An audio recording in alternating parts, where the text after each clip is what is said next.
Glyphosate-resistant palm amaranth is obviously a very serious issue in the state of Georgia, but it is no longer the greatest challenge that a cotton producer has. What you're looking at is a population of palm amaranth that actually has multiple resistance, where it's resistant to both glyphosate and much of the ALS herbicide chemistry. What you're looking at is Palmer amaranth that was treated when it was 2 inches tall with 176 ounces of Roundup Weathermax plus 15 ounces of Staple LX.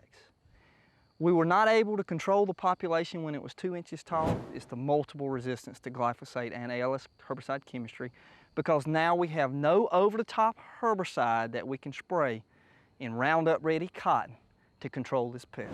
Obviously, the level of resistance to glyphosate plays a key role in our ability to manage the glyphosate-resistant palm amaranth. If, for example, it was a 2x level of resistance, management programs would be quite a bit different than what you're looking at here. What you have on my far right is a non-treated control.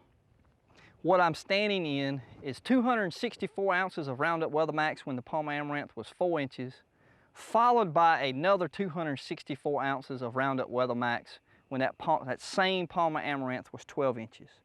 All right, so glyphosate-resistant palm amaranth is dioecious, which means it has male plants and it has female plants. We have multiple herbicide-resistant weeds, but the one that is agronomically causing us a nightmare is the glyphosate-resistant palm amaranth. And following closely behind is the biotype of palm amaranth that's resistant to both glyphosate and ALS chemistry. But the weed that's our problem is clearly Palmer amaranth. We do have DNA-resistant weeds, we've got atrazine-resistant weeds, but the glyphosate and the glyphosate-resistant Palmer amaranth are our most problematic weeds. In the situation in Georgia, 4 factors played a role in developing Palmer amaranth resistant to glyphosate. The most important factor was simply selection pressure and the lack of diversity in a weed management program. By that, what I mean, from 1999 through 2005, we would spray glyphosate. Glyphosate, glyphosate, glyphosate, glyphosate. We had no diversity in our weed management program. Without that diversity, that selection pressure on the populations of Palmer amaranth that we have, we unfortunately found a few plants that were different that allowed them to be tolerant or resistant to glyphosate. As we continued to spray glyphosate, glyphosate, glyphosate, those plants that were tolerant or resistant to glyphosate flourished and spread rapidly. So the selection pressure and the lack of diversity was the predominant reasons we had glyphosate resistance. We also did some things that we probably shouldn't have done as far as cutting rates. We had to make applications of glyphosate in a lot of situations where we were drought situations. That's part of the world that we're in. It gets very dry, and sometimes we have to spray in situations that are not ideal. As far as the ALS resistance situation, in our state, what happened is we developed glyphosate resistance, and then to try to control that glyphosate-resistant Palmer amaranth, we had to try to use the ALS herbicides to manage it. And we, again, were dependent on the ALS chemistry to try to control the glyphosate-resistant ALS, ALS, ALS. So we lacked the diversity in the weed management program, and we put a heavy amount of selection pressure on those 2 types of herbicide chemistry. And that's why we now have multiple resistance with Palmer amaranth that you can't kill with glyphosate or ALS herbicide chemistry. Glyphosate-resistant Palmer amaranth, again, is spreading very rapidly. In 3 years, we've moved from probably 30,000 acres infested with glyphosate-resistant Palmer amaranth to over 300,000 acres. Typical movement by man, whether it's in a bush hog, whether it's in a cotton picker, all of those factors play a role, but we feel confident now that the primary mode of movement with this resistant pest is through pollen.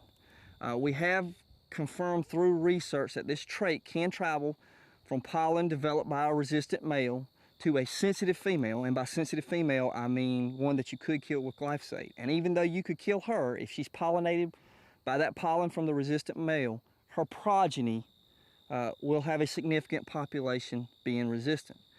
Now, the distances of pollen travel and the ability to transfer that trait we're still confirming, but 200, 250 meters is certainly something that our research is showing that a significant amount of resistance travel will occur for that distance.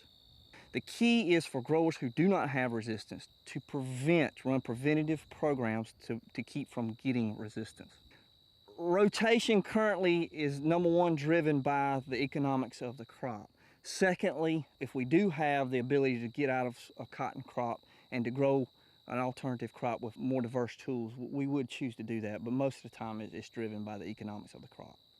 Our research in 2008 is showing that tillage would be a beneficial tool to manage this pest and help to slow its spread in our state. The problem we run into again is economics. No one has the labor, the time, or wants to go out and do a lot of the tillage. But tillage in itself is a good management tool that could help limit or at least reduce the spread of this pest. It's just very expensive.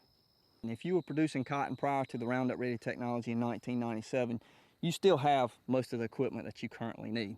Now, whether you would have to work on it to get it working again, for example, a hooded sprayer, a lay-by directed rig, some of those things are absolutely essential in the management of this pest. Again, tillage is becoming part of the situation, whether it's a plow, whether it's breaking your land, whether it's incorporating a herbicide. It varies all over my state, but all of those are again becoming very important. Preventing glyphosate-resistant Palmer amaranth from infesting your fields is the only economical option in managing this pest.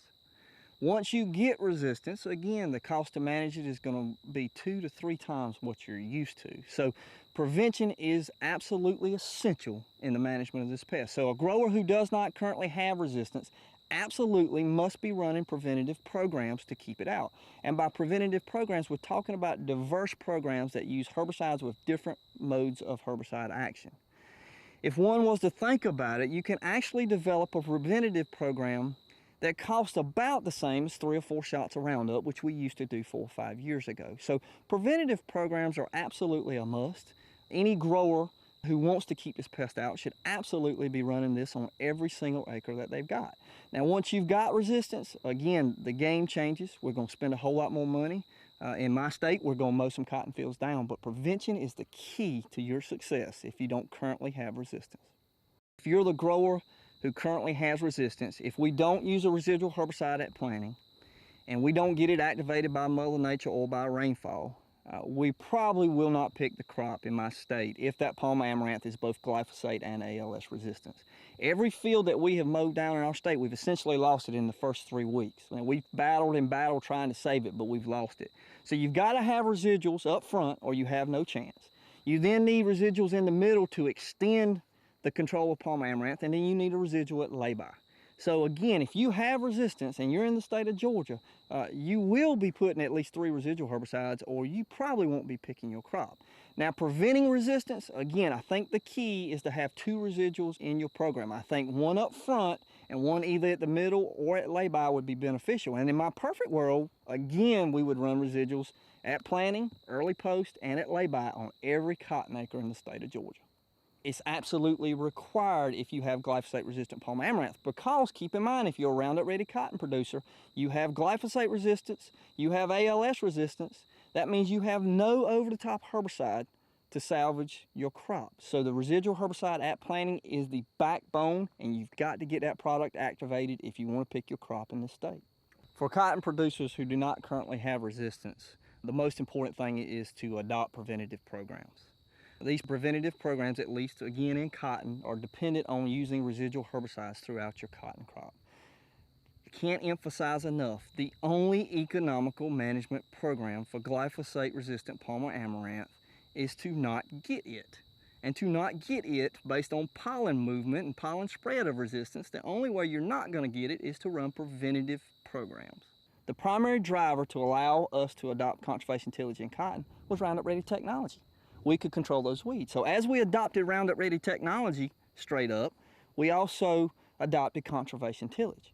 Well, when you go into conservation tillage, you're more dependent on herbicides. So with the conservation tillage, we're relying heavily on glyphosate. We've got a weed species that has a super small seed that likes to remain in the top half inch of the soil, and it germinates very effectively. So what we've seen over the last 7 to 10 years as we adopted conservation tillage, weeds that survive in conservation tillage, like Palmer amaranth, have become a major problem.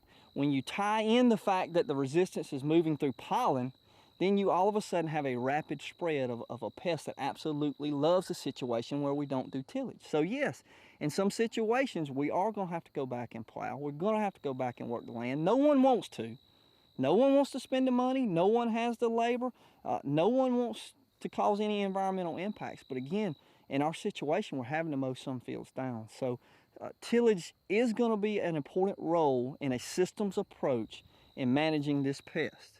Now, is that to say we're going to absolutely do away with conservation tillage? We certainly hope not. But for the first year or two, we're certainly going to see a significant drop in our conservation tillage acreage as we figure out how to manage this pest. If you use a single mode of action, it doesn't matter if it's glyphosate, it doesn't matter if it's the ALS herbicides, it doesn't matter if it's the PPO herbicides, it doesn't matter what type of chemistry you're using, you will develop resistance at some point, especially with a pest like Palmer amaranth. It is a great challenge for us to manage, and if we're too dependent on a single type of chemistry, it does not matter what it is, we will develop resistance. That's why you must develop diversified weed management programs using multiple modes of herbicide chemistry.